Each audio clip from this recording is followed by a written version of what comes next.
This is Harmon. And Jessica. And you're listening to the Friendly Atheist Podcast. If you like what you're listening to, please go to patreon.com/Friendly Atheist Podcast. All right. Do you want to do housekeeping up top? Okay. Okay. We'll do one quick correction that I need to make. Okay. Last week, we said after the head of the Mormon Church had died that there's the quorum of the 12 apostles, and the oldest guy on that group would be the next president. I was wrong about that when I said that. It's actually the oldest member of the quorum, like who's been on there the longest. Yes. Oh. And usually that is the person who is the oldest, Sure. but not necessarily. So I think the next Mormon Church's president is both the longest serving person there and happens to be the oldest guy there, coincidentally. But anyway, that is thanks for everyone who told me that. Bananas. Yes. So thanks to everyone who told me, who sent in a correction for that. And did so nicely and politely. Always. And many thanks to supporters, Douglas H. and Maze D. Thank you for your support on Patreon. We appreciate it.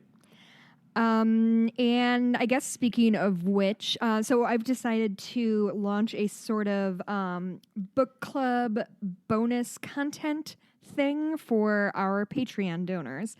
So essentially what it will look like is it will be me once a month-ish reading a book or watching a movie or something with somebody else. Probably not Hemmett because he doesn't have time to read books like us plebes. And I'll record a conversation about it, like a little book club thing.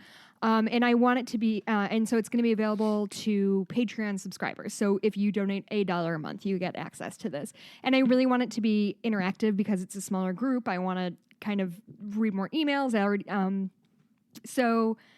want to get people's thoughts on what we're going to read. So I'll obviously announce what we're going to read or watch beforehand and get people's thoughts. So it's the idea here was just that you get super excited about certain books or movies and you want to be able to discuss them. It's always nice to be able to share some of that and get the feedback from people who have done the same thing. And so this was an opportunity to do that and at least put something out for people who may be interested in that. Yeah. We'll probably keep that on a private, like just for Patreon donors. Right. Not put that on our public feed, but who knows? We'll probably release, I think, the first one as sort of a pilot to everybody, just so you can get an idea if you're interested in paying $1 a month or whatever for it. So it's going to be called Fable, which stands for Friendly Atheist Bonus Listener Entertainment Show. Did I do that right? Sure, Fables. Me and Hemmett really tossed around some bad names. But anyway, so that's what we're jumping on. So the first episode's going to be with me and my brother Kevin, who's been on the show a couple times. We're going to be reading Jennifer Government. It's by Max Berry. I think it's from 2003-ish. It's sort of a dystopian novel that's like opposite of like an Ayn Rand dystopia, if that makes sense. So it's all about like the government has no power whatsoever and it's all big corporations. So we're going to read that. Hopefully we'll get that posted by early February.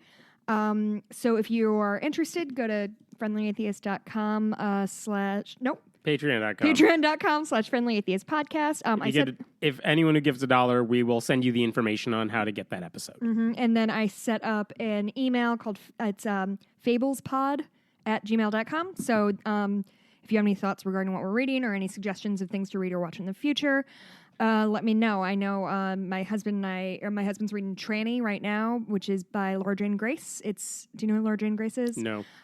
She's a really famous trans rock star. She's the lead of Against Me, which is like a 80s, 90s punk band. And she's trans and is really, really cool. I saw her live last year, and she's awesome and she brought a lot of trans awareness to a community that isn't necessarily prone to thinking kind of that thing. Anyway, so we'll probably read that in the future. I think Ann and I are going to read something together, so I'm very excited about this. I don't know if hopefully it will work out great and people will enjoy it. If not, I don't know, then I have an extra Gmail account. Then you read a book. How dare you? I know. That's worst case scenario is you have to read a book. Yes. So let's talk about stuff that's been happening this past week. There were so many stories this week that involved local governments or like state or local governments that I'm going to try to get through a bunch of these really quickly. But there was a lot of stuff happening at the local level because of atheist activists or people who at least take church-state separation seriously. So let me start off with Waltham, Massachusetts, city in Massachusetts. They have a new city council member. Her name is Christine Mackin. They got inaugurated. I mean, she was elected last, I assume, November. She was inaugurated last weekend. And what she did at the inauguration is she has to take the oath of office. Right. And for some reason, this is a thing that stood out because it doesn't happen very often. She did not take the oath that includes the phrase, "So help me God." Oh. She did not say, "I do solemnly swear." Oh. She didn't do any of that. She asked if she could have a secular affirmation instead. What does that sound like? And anyone has this option. Basically, instead of saying, "I do solemnly swear," I do solemnly affirm, because who are you swearing to other than God? Oh, yeah. So I do solemnly affirm. And instead of, "So help me God," you say, "I do so under the pains and penalties of perjury," which is, at least in Massachusetts, that's their substitute phrase. Basically saying, I'm not accountable to God. I'm accountable to the people that I represent. Yeah. Good No, for I like her. that. That's cool. So she did it. And you said this is city council member? city council member. Okay. And she didn't say, "I'm doing this because I'm an atheist." She didn't talk about her religious beliefs. She actually, both to a local reporter and me personally, when I asked her, was very clear that I don't talk about my personal beliefs in this setting because I'm not here to promote my personal beliefs. Sure. I'm doing what's best for the people I represent, which is awesome. I will say she got no pushback in great. any meaningful way. Well, Massachusetts isn't exactly the Bible Right. Belt. Right. Overwhelming support, though. And by the way, in case she wasn't awesome enough, PhD in biochemistry. Wow. And her campaign's website, which I was checking out, has a reference to Mario Kart. So awesome. What kind? It's Mario Kart. That's Okay. what you get from me. Cool. Thanks. Next thing, because there's a million of these. In Iowa, there is a city called Waverly, and for a long time they had this mayor who was fine with having invocations at city council meetings. And so Justin Scott, an activist that I think we mentioned on this show many times, he's a local atheist activist in Iowa, does a lot of really awesome things. I first got to know him during the 2016 primaries because Iowa, obviously, center of the political universe. Sure. And he got to meet all the candidates because they won all the Iowa votes, right, in the caucuses. And he would ask them, what are you going to do for atheists? What are you going to do for church-state separation? So he's still doing stuff. So he's been asking the old mayor, like, I want to deliver an invocation. When are you going to change it? Because it's always a Christian who speaks. And long story short, like one time they had a Muslim give an invocation, I think, and then back to Christian all the time. Like it never really got changed. Made a really big deal out of the Muslim. Yeah, like, look, we're diverse. Like it temporarily changed, but then it didn't really change. So anyway, they had an election also recently, and it turned out a new guy won the mayoral race. So, there's a new mayor in town. The head of the city council is a new guy. Of Waverly? Of Waverly. Okay. And here's the thing about it. He wasn't even on, like, he was a write-in candidate who beat the incumbent, which is more likely, in a city council, in a city sort of race. But the cool thing is the new guy, his name is Dean Soash. He actually spoke with Justin multiple times about this, saying, let's find a compromise that will make everyone happy. And of course, Justin's like, just don't do the invocation. Right. And this guy's like, that's an option. Another option is to allow everyone who wants to deliver an invocation to do it, which some cities have done. And the good news is Soash is now the mayor. He's like been inaugurated, or however you want to say that.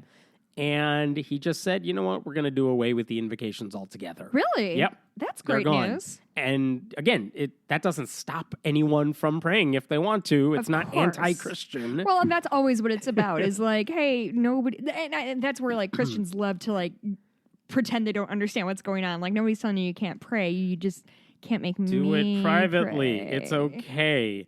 And so good for Justin for, continuing to push on that. And the cool thing is many of the city council members supported the decision too. Mm-hmm. They wanted it gone even when the old mayor was in charge. Mm-hmm. But now they actually have someone who listens. That's cool. So good on Justin. And then, by the way, one more thing. Mm-hmm. Justin, same guy, last year at the invitation of a state representative, he asked a state representative, can I deliver the invocation in the Iowa House of Representatives? Mm-hmm. The representative, Timmy Brown Powers, awesome name. Mm-hmm. She said, yeah, I'll sponsor you, submit your name to the chaplain. Timmy Brown Powers is a woman? Yes. Okay, that's she excellent. gave his name to the chaplain of the legislature or whatever, and so Justin gave an invocation, and it was fine. He actually talked about the, quote, holy trinity of science, reason, observation, and experience. Well, that's cool. But other than that, it wasn't offensive, and it wasn't anti-religion. He just said, let's put our faith in evidence and logic and reason, I don't know, how long do these invocations? I'm just thinking, like a minute and a half. Oh, okay. So these it's not long. Okay, never mind. I was going to say, it feels like not a super good use of everybody's time, but no. But if you have them, right? No, that's I understand. The question, right? I understand. So anyway, that was last year. It went fine. No one. What are you going to say about it? Nothing. It just happens. Then everyone moves on. Yeah. So recently, this week, actually in December, he emailed his state senator, Craig Johnson, a Republican. But that's his representative, and he said, I'd like to deliver an invocation in the Senate, just like I did last year in the House. Can you sponsor me? And the guy finally responded yesterday. Okay. Was it yesterday? It was yesterday. We're making this on Friday the 12th. And he basically said, I know, he said no. Oh. And the question is, why? Why would he say no? And Justin said, give me a reason or something. And what Johnson said is, I have to be accountable to myself and my constituents. That and blah, blah, blah. He said other stuff too. But I have to be accountable to myself and my constituents. That doesn't mean anything, Hammond. No, it doesn't. And Justin wrote back. He's like, I am a constituent of yours. Yeah. So how would sponsoring me for this make you unaccountable to your constituents? And also, what? And so Johnson writes back again. To be clear, I am accountable to myself and my constituents who understood and understand me to be a legislator with Christian beliefs. Cool, good job. I respect your enthusiasm for your beliefs, but I can no more sponsor this request than I could sponsor a bill for abortion. So allowing an atheist to deliver a pretty anodyne invocation is to this guy like murdering babies. You don't even know where to start. Which also means, by the way, I guess he won't allow a Jew to speak or a Muslim to speak or a Hindu because, and again, I'm not asking for your endorsement of atheism. No. Justin's not saying you have to agree with me. Well, and that's such garbage. That's such fucking garbage. Oh my God. I don't know why this is making me really angry right now, but he's your constituent too. And there's other people who and this isn't a bill. This is someone has to speak at the beginning of the session. It's usually a pastor, but just let this guy do it. Stupid. It's such a symbolic thing and he won't do it. Well, it's symbolic on both sides. It's just this posturing of I'm such a good Christian that I won't even deign to permit an atheist to speak. This is fucking garbage. Yes. Honestly, the whole invocation thing I think is dumb and antiquated. It is. And again, the atheist argument here that I've heard from most organizations has been there shouldn't be these invocations. Right. This is a religious ritual. It's just providing people with more rope to hang themselves with, right? I'm going to give you every opportunity to reject atheists. You don't have to fall into these traps. You can just say, yeah, dude, talk. And the Supreme Court said, if you want to have them, fine, but then you got to open it up to everybody. But you have to have a sponsor to do it. In the case of the legislature, yeah. I don't know and if that's why does the he case have to for go to every this? state. Does he have to go to his own representative? I don't think necessarily. No, but that's probably where you would start. No, of course. But and I'm so just that's it. I think he can always go to someone else, and maybe there's a senator who will help him out. But in this case, he went to his own representative first, and that's what he got. Did he end with looking forward to your vote next November? No, he wrote back just saying this is kind of ridiculous. Whatever. He didn't get a response back. That was yesterday. Who knows what the update's now? Here's the flip side of this. In Florida, Oh. God, sorry, that was Florida, so scary. We went into a minor key here. in the Florida State House, they did have an invocation yesterday, and it was from a humanist chaplain. Cool. Her name is T. Rogers, T-E-E, Excellent. awesome name again. She's the fucking humanist nailing it. chaplain at the University of Central Florida, one of the few schools that has a humanist chaplain on the staff. She got an invite, like her sponsorship came from State Rep Carlos G. Smith, who also happens to be the first LGBTQ Latinx legislator too. He was so excited that a humanist chaplain was speaking, and on his Twitter feed, you could see him doing almost like a little jig, celebrating. Bless his heart. He's awesome. So she delivered it. It was a lovely speech. There was nothing offensive about it, and I'm not saying that because she got any backlash for it, but that's it. She delivered it. It was a non-event. No one had to make a big deal of it, and the world went on. Great. So, Iowa could take a lesson from that. Cool. And then I got one more local government thing, and this isn't even an atheist thing. In California, in the city of Encinitas, the Traffic and Public Safety Commission. I know, boring. Yeah. Right. Don't turn off yet. I sleep. But there are 7 commissioners. 2 of them, for the past 2 meetings, have not said the Pledge of Allegiance. They remained in their seats. And when reporters asked, why are you not doing this? One of them was he has a lot of reasons to. He thinks the whole idea of pledging your allegiance to this country is a form of the quote hyper-nationalist movement that Trump has been leading here. He actually said cheerfully standing for the pledge is like wearing bright colors in a funeral procession. Whew. Yeah. That's strong. But does he just mean in the context of the Trump era or in general? I think specifically in the Trump era. But in general, it's apt. Yeah. Because again, what does the pledge have? It has under God, which not everyone believes. It has the idea that we're under justice for all, which LOL. Yeah, we don't have that. And then the whole idea of the pledge itself. Indivisible? Not really. That everything our country does, we must support. That sort of attitude. It's no, our country is not great in a lot of ways. We got some fixing to do. The other participant in the commission who did not participate didn't give a reason because she's basically, I'm paraphrasing her non-statement here, I don't owe you a reason. Right. Yeah. I don't want to stand for it, so I'm not. Now, I'm tired. What's the reaction? One commissioner... Chill and regular. One commissioner said he found the decision to sit and keep his hat on disrespectful. That commissioner said, if you don't want to say it, that's fine with me. But all I'm asking is that you do show some respect for the people that do it. Which apparently you sitting down is disrespectful to me. You're being respectful to the country. Yeah, apparently. So not only do we have to give deference to the flag and the pledge, but anybody else who is giving said deference also deserves my deference for their deference. Yeah. And you should, if you want to be respectful to me, well, you can't just sit down and not participate. You should pretty much just do what I do. That's the way to show respect. Yeah, that's how most people respect me. That's why people yell at me so much. Right. And one veteran who showed up at the meeting just as a community member said he didn't like that those 2 commissioners were, quote, furthering their political agendas while sitting on the commission. No! Their political agendas in politics? I know. Give me my pearls to clutch. So, yeah. Are those all your those local are all the stories? local big I have ones. one to add that's not necessarily atheist related. Yes. But as of January 1st, Illinois and I believe California as well requires schools and charter schools to provide pads and tampons to students for free, which is... That wasn't the case. Ooh, super not the case. Ask any girl in high school who used a lot of toilet paper. It was the pits. So yeah, this is Illinois and California. Illinois and California. I know Illinois. I'm looking at an article. Doesn't matter. That it went into effect January 1st.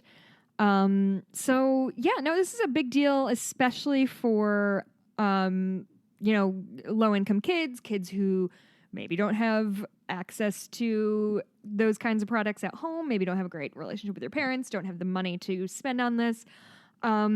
It's they're almost treating women like humans. Yeah, it's very, very exciting. I mean, I feel like I'm my hashtag hopes and dreams are that in a generation that is going to be as ubiquitous as providing toilet paper. Yeah, like you would it hope. it is a thing that is necessary, that like, you know, almost all women or almost all people who menstruate do carry those things around them usually, but everyone's been caught off guard, and like that's great that young women are being provided for, because God, high school is the pits. Getting your period is the worst. Like, it's all terrible. So, like, I'm glad we're making this a little bit better. Good. So, yeah, that's exciting. Here's one that, again, sounds boring at the beginning. It's not.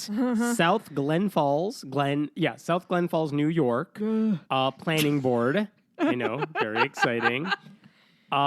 They have their... Okay, it's a planning board. There are 2 men and 3 women who sit on that committee. And actually, the third woman was the most recently appointed one to that committee. And they have room for 1 alternate. And that seat is vacant right now. Okay. So the question is, who's the mayor going to appoint? People aren't clamoring to get that seat. I know. Who's the mayor going to appoint to this alternate seat? And the board's chairman, David Linehan, Linehan, Linehan? Whatever. He said he had a suggestion for who they should put as the alternate. Any ideas? Any ideas? Himself? He's already on the board as the chair. I was kind of... He wanted... Jesus. A man.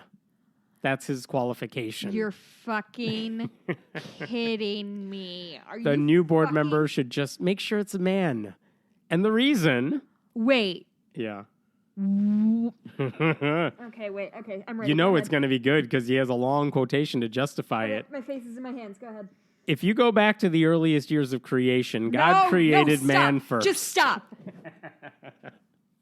So it was man's responsibility to make sure the woman did not eat from the tree of good and evil. So if I had a man who was sensitive to the idea that man didn't do a good job of reminding the woman, we wouldn't be in the situation we're in. Also, men would take the job of planning seriously.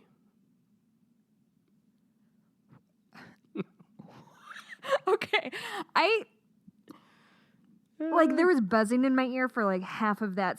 So I'm not sure if it was really gibberish or just my brain wasn't processing half what you gibberish were saying. and half the Bible says we need a man because men are superior, basically. Except for if there's a human woman in their presence, then they can't take their job seriously. Right. But that's the woman's fault. Right. But here's my favorite. He went on because now he had mathematical justification for this.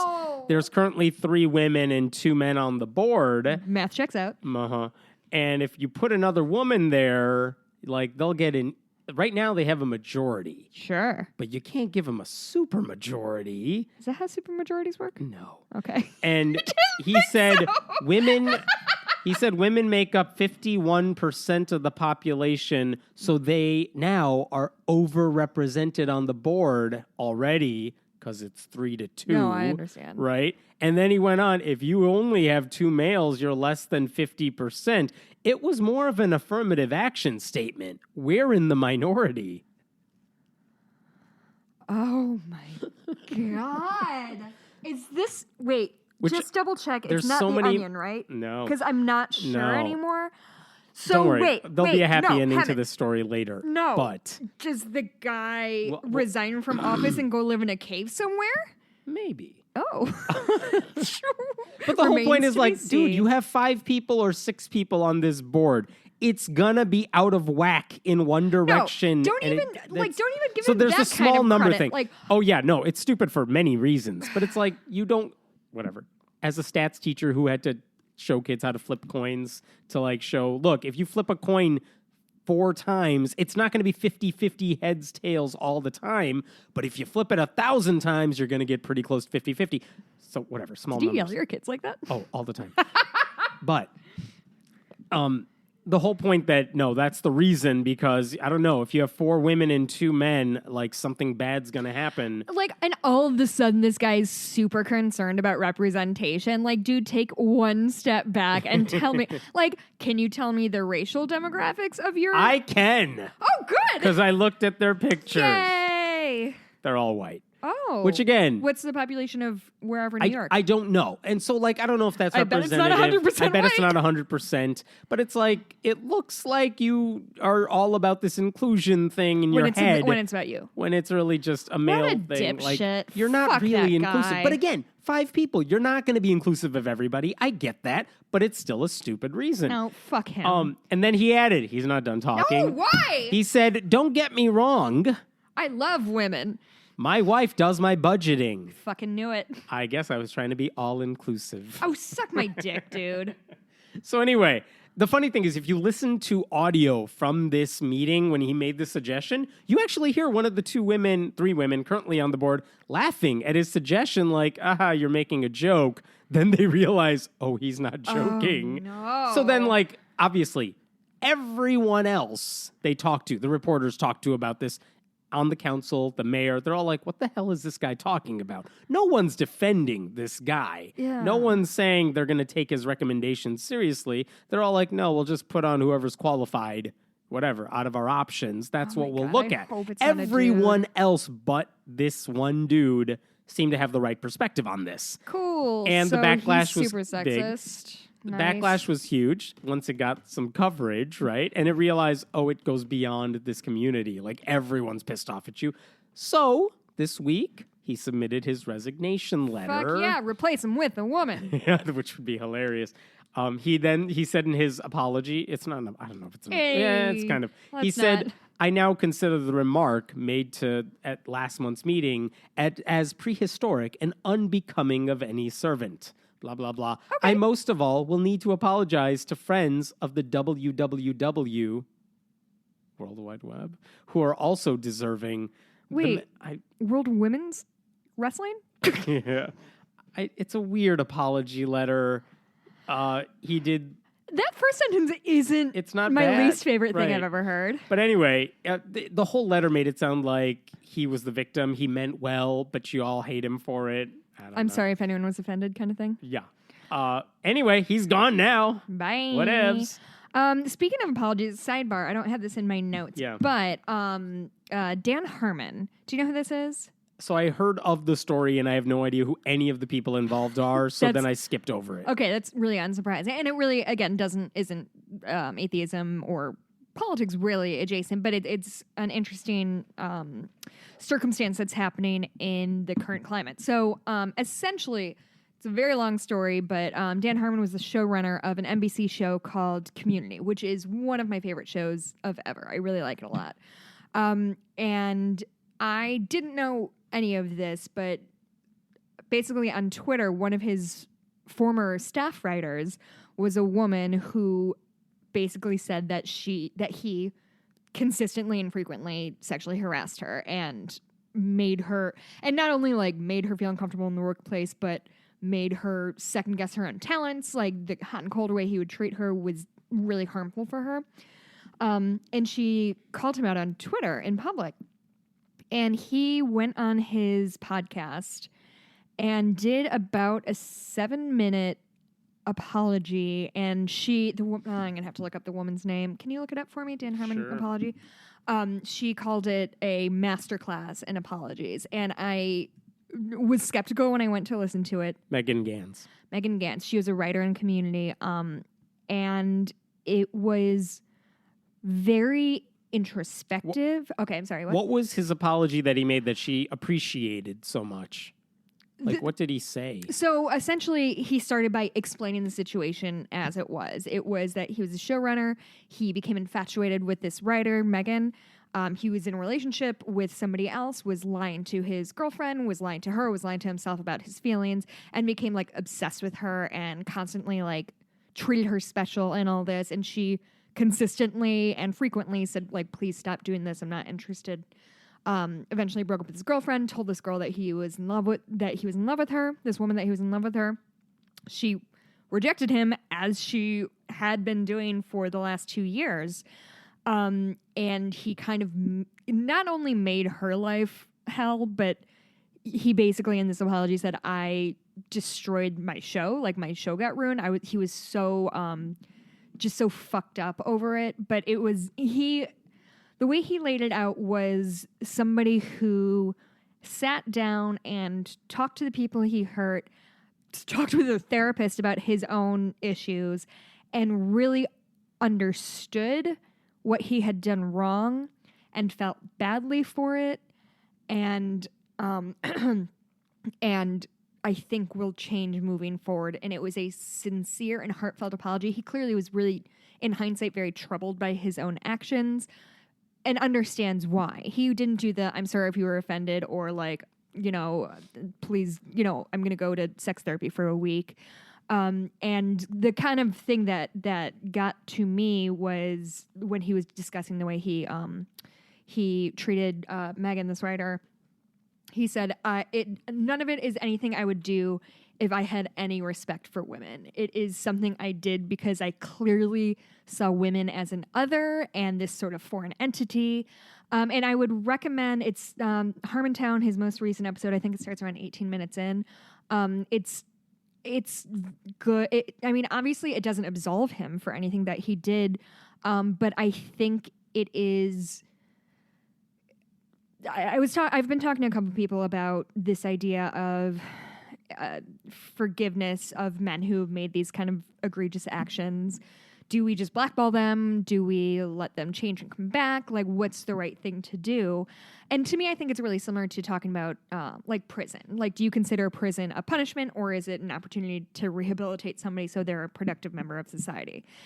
And I don't know the right answer, but it does give me hope that, you know, when the Kevin Spaceys of the world come out and say like, oh, no, I didn't do this thing. Also, I'm gay. Like, I'm going to obfuscate as much as I can. That's not somebody who is taking responsibility for what he did or interested in change. What I hear from Dan Harmon seems to me closer to that. So anyway, it was really interesting to hear and worth a listen for sure. That seems like a good segue into this story, which is kind of the opposite of all that. Here's what you need to know to make sense of this, because this happened, I think, right after we recorded our last podcast. There is a church in Memphis, Tennessee, High Point Church, Megachurch. The guy who's their teaching pastor is Andy Savage. I have this too. Yeah. So about 20 years ago, when Andy Savage was like a youth pastor, not affiliated with this church, one of the kids that he basically mentored as the pastor, her name was Jules Woodson. And according to Jules, well, she sees his Twitter feed and stuff. And one of the things he said at the end of November, this is around the time Matt Lauer's stuff was happening, Andy Savage tweeted, "So saddened to hear of another high-profile person in the midst of sexual misconduct allegations. It's beginning to seem that sex on our own terms isn't working. Go figure, #marriage." Oh, suck my dick, dude. He added, oh no, he didn't add. But like, okay, so, and by the way, he has a book coming out next year, later this year, called The Ridiculously Good Marriage. Like how to have a good marriage. For Jessica's Fireplace. And so Jules Woodson sees this and she writes him an email. "Do you remember that night you were supposed to drive me home from church and instead drove me to a deserted back road and sexually assaulted me? Do you remember how you acted like you loved me and cared about me in order to cooperate in such acts, only to run out of the vehicle later and fall to your knees begging for forgiveness and for me not to tell anyone what had just happened? Well, I remember." And take the secret to her grave is the term I heard. Something like that. And here's the story. And she wrote this. It was published on a website like a day or two later because I don't think he responded to that email. No. So this is what she said. He just specifically. apologized this week is what I saw. So she was 17 at the time, which, in case you're wondering, I think technically that is the age of consent. Whatever. God, if you have to say technically when you're talking about... so if you're wondering what the legal ramifications are, she was 17, he was older, whatever it was. I'm sure. But he was also talking about he's the youth minister. Like he's in a position of power over her. Right? So according to her, I'm going to read this because I think it's relevant. This is what Jules Woodson wrote. Not doing this to be salacious, but because this is relevant to the story. He's taking her home. in his car.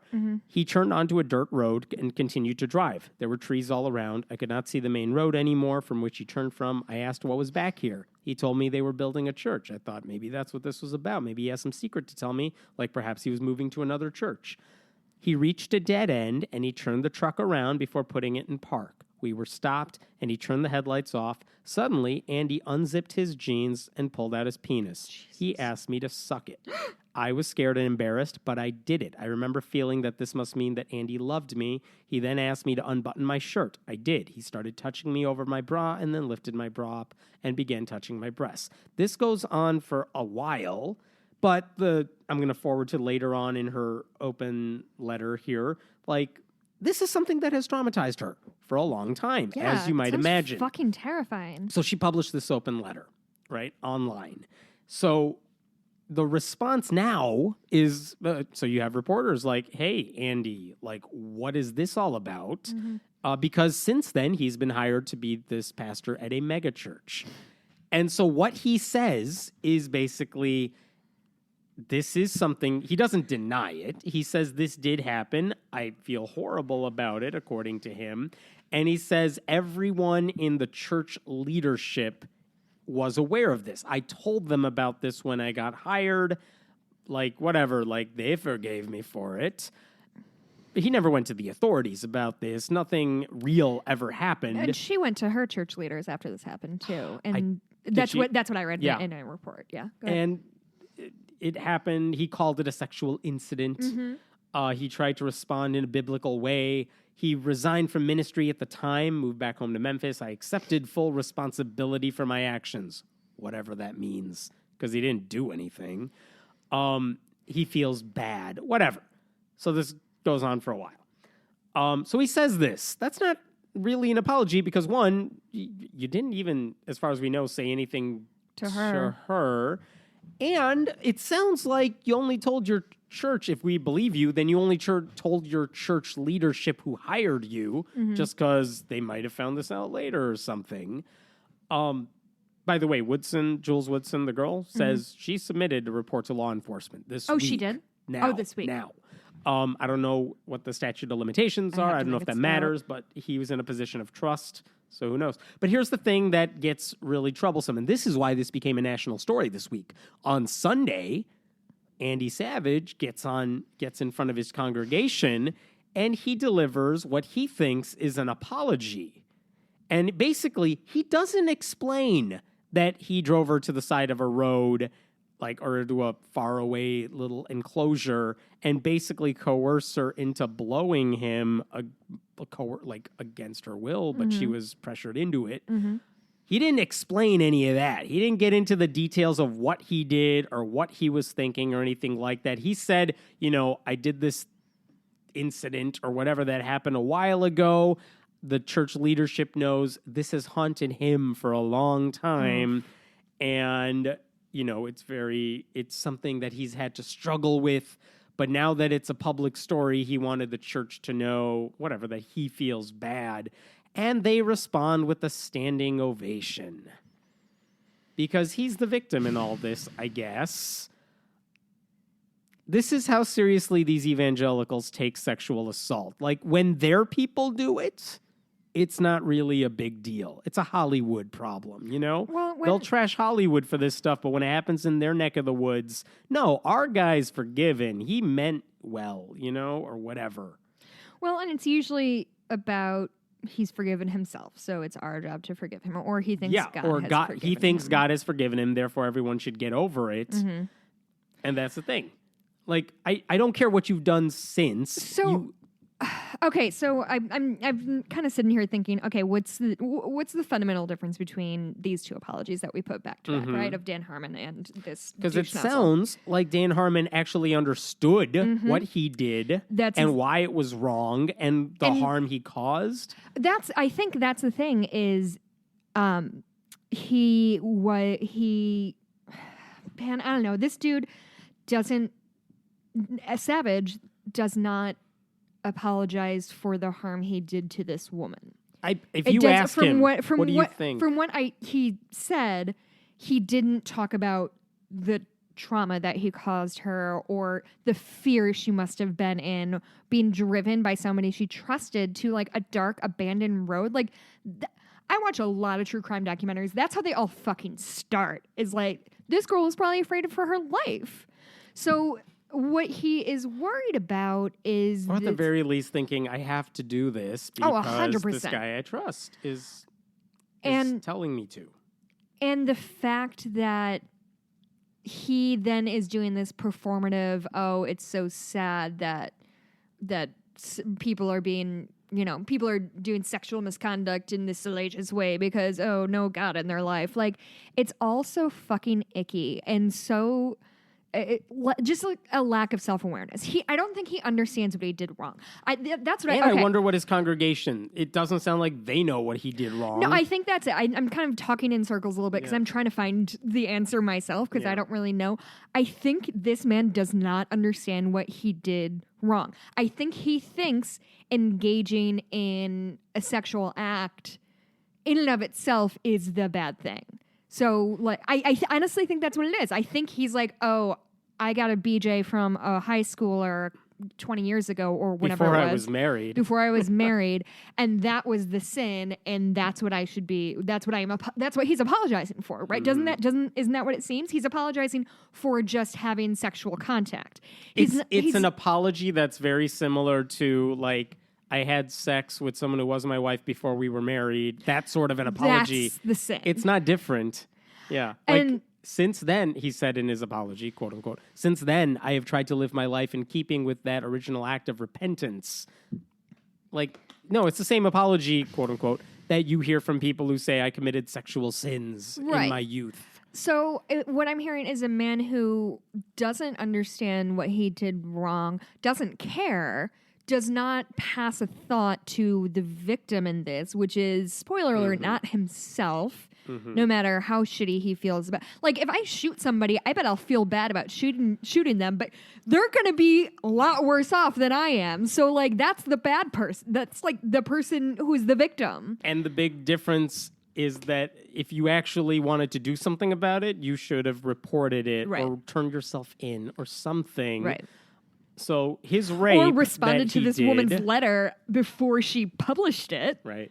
Like, if you actually cared, I don't know.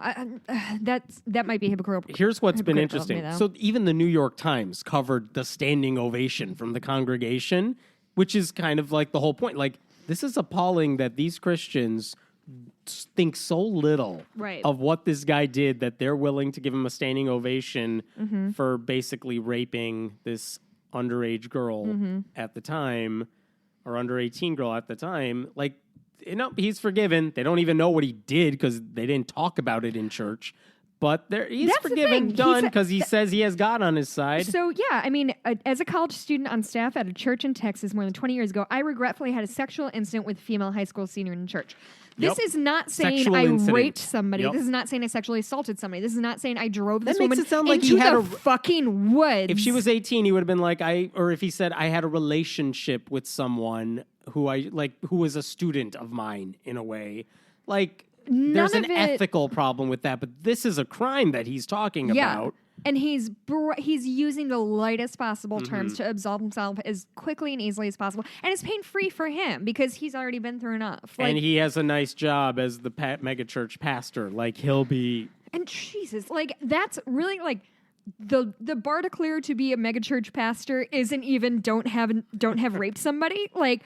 Yeah, if this dude is going to stand up every Sunday or whatever and talk at thousands of people in Texas about morality and right versus wrong, and meanwhile he clearly doesn't understand it. But we're the moral relativists. It's just fucking garbage. It's so infuriating. Not to compare this the two situations, but we just had whatever yesterday. Donald Trump calls whatever every black country a shithole. Yeah. But the Evangelical Advisory Council that he has, I think I've heard no one resigned over that. Fuck. I think one of them said, well, the language was bad, but the sentiment was right. No, it's the exact opposite. Fuck you. Shithole is the least offensive part of what he said. It's the idea that if you come from countries that he doesn't personally approve of, like, they must be shitholes. And the naked racism of it when it's these brown nations are shitholes. We need more Norwegians or Swedes. Norwegians. Like, dude, at least be fucking subtle about your racism. Even First Norway of all, was Norwegians want to come here. Even Norway was like, that was racist. Yeah, Stop it. like no Norwegians want to come here. They have like some of the highest living standards in the fucking world. They're fine. They don't want to come here. Do you want... And he says it like he's like a corporate recruiter. How come we can't get those Norwegians? Like, that's not how immigration works, Donald. I'm sorry. Do you want a happy story or another pissed off story? Let's say the happy story for the end because I have another pissed off story Okay. too. Here, let me give you a pissed off story. Okay.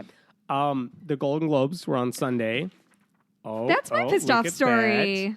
I don't know where you're going with yours, but... Mine's a feminist rant. About the way women dress. Oh, let's talk about that. Okay. Joshua Feuerstein. Who's that? That's the guy who's the guy who always wears the backwards cap and films vertical videos and yells about Starbucks cups. Okay. So he filmed a nice long rant. That's such a good burn. Vertical videos, dick. I'm gonna. God, I don't even want to imitate him. I hate this guy. Don't. But last night at the Golden Globes, a bunch of actresses donned black and walked the red carpet in order to fight sexual harassment. Now, normally I'd be right there fighting alongside them because sexual harassment is bad. Here's the only irony is that they were, 70-80% of them, dressed like hookers. Cool. Hey, Harmon, I'm so glad you brought this up because I did a bunch of research because I've been thinking about this all fucking week. Because not only, like, just on my own, not even this fucking asswipe, but, like, on my own timeline on Facebook, I had somebody, can we talk about the Golden Globes for a second? So all the actresses wore black as a stand against sexual harassment. But can I share some of the dresses worn at the event? If I'm going to wear something to stand against sexual harassment, I'm probably not going to flaunt my legs and have my cleavage hanging out all over the place. Just saying, which if you end anything you say with just saying, I will jump through your computer and throttle you. Somebody else, what is Catherine Zeta-Jones not wearing? Aren't we trying to stop sexuality from becoming the divine element of a woman? So... Josh Feuerstein added, you get paid to take your clothes... I'm sorry, no, your hypocrisy is showing. Why? You say you don't want to be sexually objectified? Your movies would make us think differently. Okay. So I honestly have thought so long and hard about how to address this because all I can think about, like, to me, the alpha and omega is like the way a woman dresses should not affect how you treat her. But I feel like we've been saying that for a million years, and clearly that's not it. So I have been kind of talking to somebody, and I took notes because I was really I was weirdly nervous about talking about this because what else can be said about this? What's more simple than hey, it doesn't matter what a woman is wearing, you're not allowed to touch or grab her. So there's a few things. So how a woman dresses doesn't mean you can treat her like shit. She's never asking for it. That's to me the most basic tenet of being a human is she's never asking for it based on what she's wearing.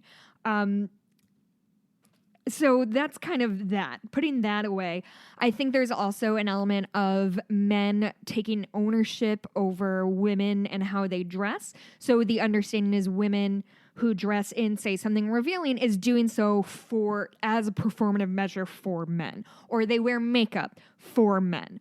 Or whatever, as if women dress themselves up as to be a good decorative object in public for men, which is a really shitty notion that I think is going to take a long time for us to lose, because I think it has ingrained ourselves so long and so hard that women are expected to look a certain way when they go out in public, because otherwise they're I don't know. If they don't wear the makeup or the dress, right, then people will slam that. They don't win either way here. Right. And that's the other thing is it's definitely women are put in a position of not being able to win. So women, when they walk down the red carpet, these kinds of opportunities, going to the Golden Globes, walking the red carpet is if you're an actress, that's part of your job. That's part of your brand. And so if you want to make sure, like, you want to look a certain way, you want to portray a certain image, and if it is that you are like a gorgeous woman who probably works really hard on how you look, that is really empowering to be able to show that off in a really in a personal way that you get to pick the terms of. I think that if women had shown up dressed in turtlenecks and long sleeves, I think the message that would send is that women, that it's women's fault for being sexually harassed or being paid. Because remember, it's not just about sexual harassment or assault. It's about pay disparity and all of those things that go with it. So, and he didn't mention any of this because he's too focused on, oh, I see boobies, therefore I'm going to ignore everything you have to say. Exactly. So the idea that if they dressed modestly, it would be a signal of you, you can't control yourself, so I have to cover myself up. And this is the same kind of thing that we see that leads down the road. Because also we have to discuss, okay, what would be conservative enough? Because even if like some of these dresses just had long sleeves. I imagine if Josh Feuerstein was a Muslim, then he'd be all in favor of putting burqas on all women. Exactly. And I don't know if you've looked up any stories recently, but burqas don't prevent rape and sexual assault from happening. So if women who only show their eyes, and even some not that, if they can't walk down the street without men harassing them, maybe, just fucking maybe, the problem isn't with what women are wearing, and it's with fucking men and how they think they're entitled to touch us just by being in their presence. And I think it should also, while we're here, mention that this is just an attack, I think, on a lot of sex workers too. As if I'm just going to degrade them too because they can't possibly have self-worth. Yeah, or it's just this idea of anything a woman does is doing it for the attention of a man or for the praise of a man, and it's so deep-seated and it's so fucking gross that I don't know. I don't know what to say. Like, he added that you get paid to the Hollywood actresses. You get paid to take your clothes off and perform sex acts on other actors. That doesn't make it art or entertainment. That makes you a porn star, an overpaid porn star. It's like, porn stars, first of all, they also have a right not to be harassed. Yes. And they pick and choose what they're doing and with whom. And why is it women who are the ones who are the trashy ones for there are guys in porn too, movies? You know? There are men in movies who simulate sex. Right. Like, what? That's you don't see him attacking them. And nobody is saying like, oh, I don't know, who's an actor who's ripped. I don't know, who's handsome. I don't know anymore. Who's the Thor one? I don't know. That's really Chris Hemsworth. So if he is in a movie with his shirt off or walking down the street with like a tank top, or that weird thing that dudes wear to work out in when it's like a t-shirt but it's like cut so their nipples are showing. Have you ever seen this? I'm wearing one right now.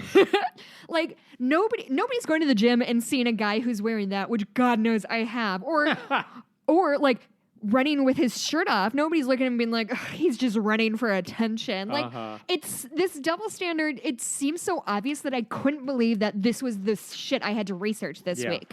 Like, me telling people that what a woman wears doesn't affect her value in society is like basic 101 human garbage. Right. But Josh Feuerstein does not care about your humanness. You're not a human unless you're a male or like a fetus. Everyone else does not matter. Two more quick things about this. When I reached out to a couple friends who I was like, help me like organize. I just couldn't organize my thoughts on this, as is evident by my rambling right now. But somebody sent me an article by Ava Hackberg Fisher from January 3rd, 2018. And she basically talked about her experience as somebody who accused a professor of sexual misconduct. And she talked through it in terms of the outfits that she picked of like, okay, well, if these pants are too short or too long, or this dress, is this too revealing? Or will I be taken seriously, but still portray this idea of a poor grad student? And she had like instances of outfits like, don't wear this because this is what they'll think. And my favorite one was, it was like a black V-neck tight dress with like black heels. And she said, you can't wear this because you always want to stay just plausibly sexy enough to look like you could have been harassed, but 100% weren't asking for it. Which I think most women who have dressed in a professional sense can relate to. Finally, there was a really interesting study in the Journal of Entrepreneurship and Organization Management from October 2015, talking about the commodification of women in advertising, the social cost. So it's essentially, it kind of reflects back to like what this dude is saying of like the way you present yourself kind of humiliates who you are and makes you less human. They talk about the paper, the abstract says it examines how advertising transforms attitudes towards women, tuning into these ads into mere objects to be looked at.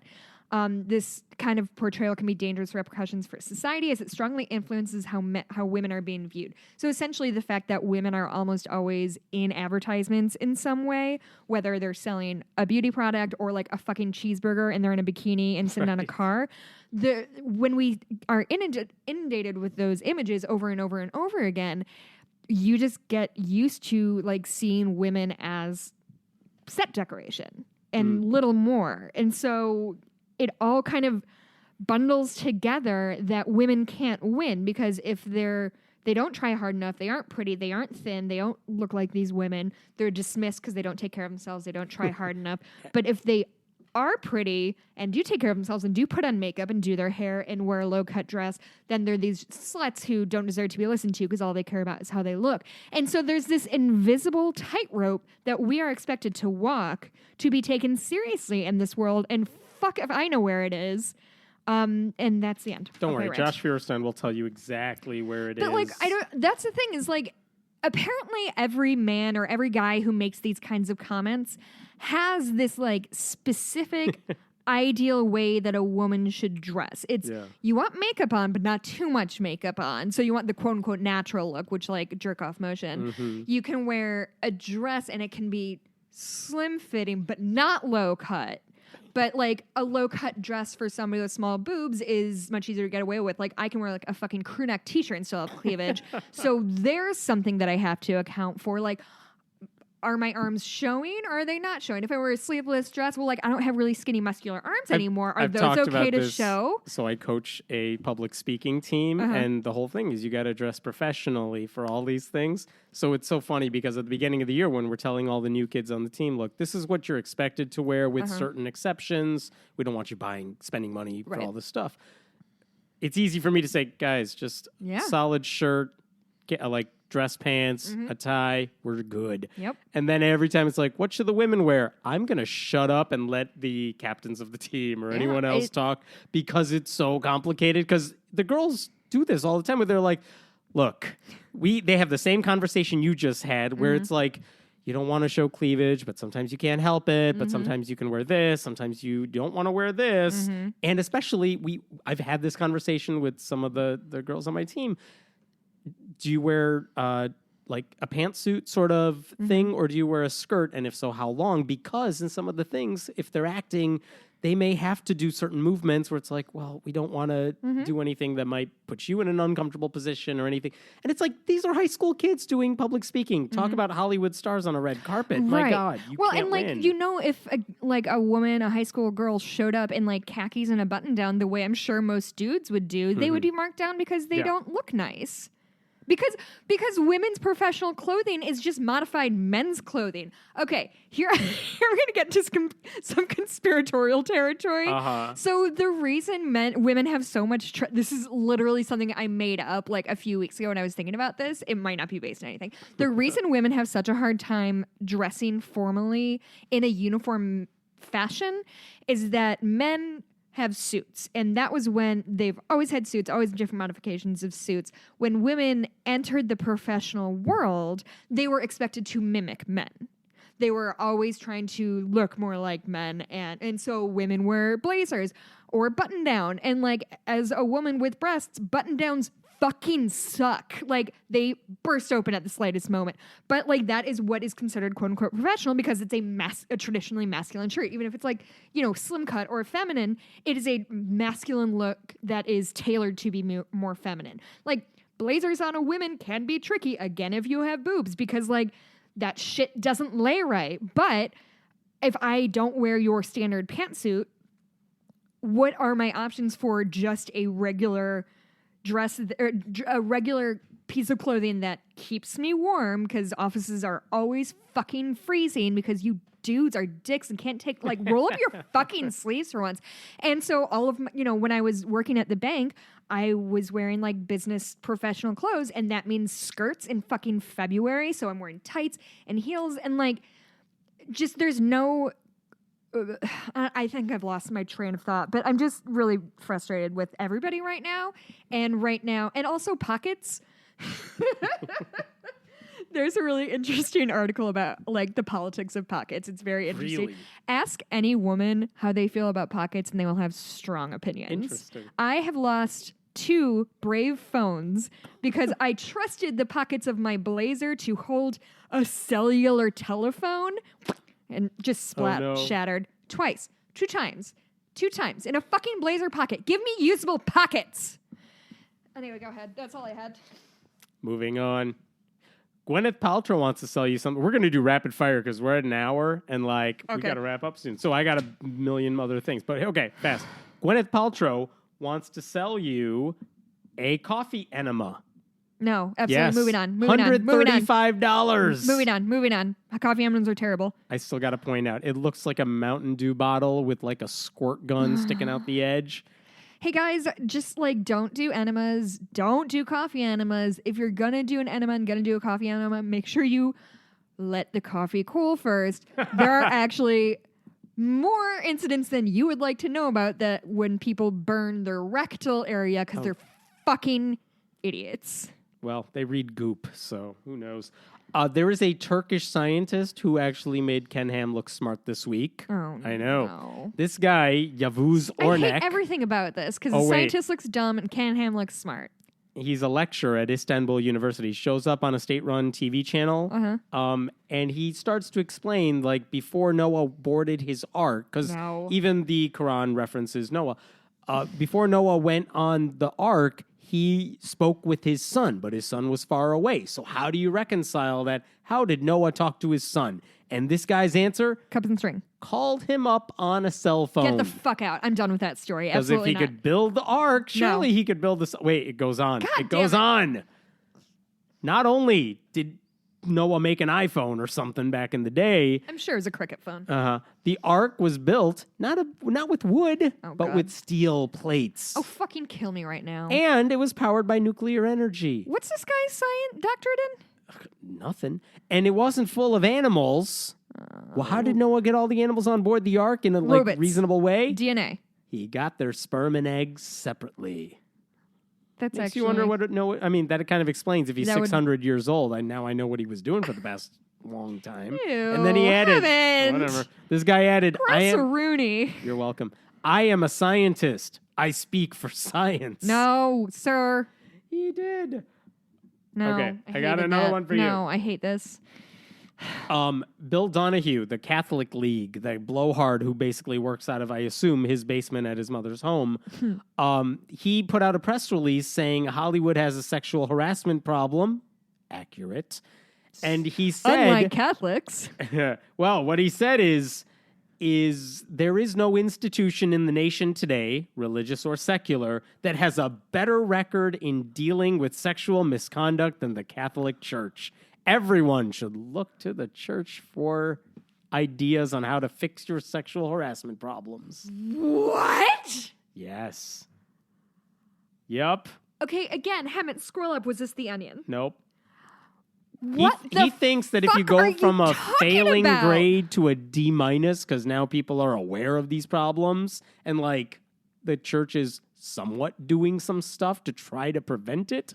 Like, if you just because you fail and you get a D- doesn't mean we're supposed to throw you a parade. Does he go to the same school as Donald Trump? Is like, if I say something emphatically, nobody will ever fact check it or even think critically about it? Oh, I'm fully aware that he knows damn well that his little press releases will be heard. What the fuck? Uh-huh. Here's a more happier story for you. Charlie Daniels, the singer. Devil went down to Georgia. Yes, I saw he's this. back in the news. He's afraid of the Illuminati. Because Taco Bell put out a commercial saying basically they have a bunch of new items on their dollar menu. And so the premise of their ad campaign is, we found secrets in $1 that no one else could. Because like $20, 20 items for $1, 20 steps on the pyramid on the back of $1. Funny. Who's really behind this? The ad asks, and they're like, oh yes, it's the Belluminati. Cute, clever, maybe you roll your eyes, whatever. That's kind of funny. Good job, Taco Bell. So Charlie Daniels pipes up and says, hey, Taco Bell, the Illuminati is not a frivolous subject. So fucking good. I'm trying to Oh find. my God, he took the 7-layer burrito way too seriously. Oh, it's so good. I'm trying to find. Somebody did a parody on. Oh, somebody. So this was, who's this tweeter? Mick Leems, McLeemz. The devil went down to Georgia. He was looking for a value meal. He was in the line, spent $3.99. So the Illuminati's real. Nice. And I sure loved it. And I got one more for you. Okay. More serious story. Donald Trump has a spiritual advisor, basically the Christian who's with him at all times. Currently in a coma. She is, yeah. I mean, no one's watching him, but like, there are plenty of Christians who will capitalize on him. Paula White is her name, popular televangelist, the blonde hair, like Closer to God? Closer to God, yep. He likes her because she's a televangelist who's a good-looking woman. So he likes having her by his side all the time. Sure. So anyway, That's on brand. the question has always been like, why are you supporting this guy? Of course, but like, how is she going to find a way to make money off of this? Because you know she's going to. Well, on her website, if you go to it, it now has a, quote, first fruits campaign where basically she says, you know, each January I put God first and honor him with the first of our substance by sowing a first fruits offering of 1 month's pay. She gives a month's salary to God. And you can do the same, whether it's a month's salary or a week's or a day's salary. She says, give to the ministry because God will provide. Basically, give me seed money. God will reward you for it. 2 things about this. One is only two that I care about right now. One is, okay, she's basically saying, give me a month's salary, and it's January. So, of course, now give me your month's salary, and you know she's publicizing this now, and she's getting the boost from the not that Trump has retweeted her or something, but she's always in the news to defend Trump. She's an employee of the White House, of course. I don't know if she's an employee, but she's still his quote-unquote advisor. Yeah. The other thing is, she says, I give God a month's pay. Where is that check going to? Yeah. Her own ministry? It must In other words, she's writing a check to herself? Like, I don't get that Fucking at all. monsters. And is anyone asking that question? No. Like, no. Why would they? So, and okay, we've talked about this before. John Oliver did a great segment on it too. When you give the little money you have, because usually these sorts of campaigns target uneducated, not really well-off financially people, they're like, well, what hopes do I have? It's the same reason the lottery, it always targets poor people too, because this is your one chance to get out, even though it's not really a chance. These things do the same thing. It's like, give us money and God will reward you down the line. So these rich televangelists get richer, the poor get poorer. It happens all the time. They're not in the position to ask questions. They're looking for hope, and she's trying to give it to them by enriching herself. And, of course, that's what Donald Trump does, too. And, you know, vote for me, invest in me. I'll make your life better, even though everything he's done has made life for poor people worse. Cool. So, hey, surprise. Cool as usual. Nice job, Christians. Are you out of stories? I'm done. Okay, so next week is our 200th episode. How did that happen? I don't Congrats. know. Congrats to us. We should do something. Yeah, so we've kind of tossed around ideas. We're just going to do this again. No. Okay, so no, I say. So I think we should do like an AMA listener mail kind of deal. If you have questions, friendlyatheistpodcast@gmail.com. Yeah. We'll do our best to answer those questions next week. I think it would be fun to like have a night because we did a thing like that for our 100th episode. Did we really? We did. It was the first time I think we recorded here. Look at that. And it was only like 15 minutes long because you couldn't get the equipment working. That sounds about right. So yeah, I think that would be fun and nice. I'm Maybe in. yeah. So either questions about us or like questions you have about what's going on in the news, or maybe a way like one of our somebody we interviewed in the past has impacted you, or I'd love to hear that story. or just like tell us about your experience with the podcast, and Yeah, we'll share those. I think it would be nice. I have some barefoot champagne left over from New Year's. Hammett, barefoot is a low tier wine. Interesting. This wine. Yeah. I'm in. I hate that we record so early. I wanted a glass of wine today. Later. Hammett, what is your Hey, I'm at Hammett Meta. Happy thing of the Happy week? thing. Because we forgot last week. And I wanted to talk about Ladybird. I saw Ladybird. Wasn't it good? It was cute. Cute. It was fine. That's not your happy thing, though. I'll think. You go first. So my happy thing is sort of related to my dog as per usual, because that's the only good thing I have in my life. But she turned 1 yesterday. Aww. And so yesterday was Thursday. So Wednesday night, Mikey, my husband, comes home he works in the city, and we were talking about like what we were going to do the next day. And he reaches into like his little satchel and he pulled out a little like birthday candle with a 1 on it. Aww. And I burst into tears. That's adorable. And so anyway, yesterday I spent all day with my dog, watched her Nice. favorite show, brought her to the park, got her a dog birthday cake. She did not like it. You know what? Here's the happy thing. So I spent all of last weekend preparing all the Kickstarter books to send out. There were 5 or 6 boxes of books that I had to mail out and Kindle books that we had to get out to people. And finally, You're done? they're out of my hands. Yay! We mailed them. I was in the post office for like 4 hours with a very unhappy postal staff. Oh, no. But we got them out. Yay! They're out of my hands. That's excellent. Project over. I mean, we'll try to publicize it still, but like Sure. my hard part is You've done. you've done your job. So also, we would appreciate if any of you bought the book Queer Disbelief or you read it.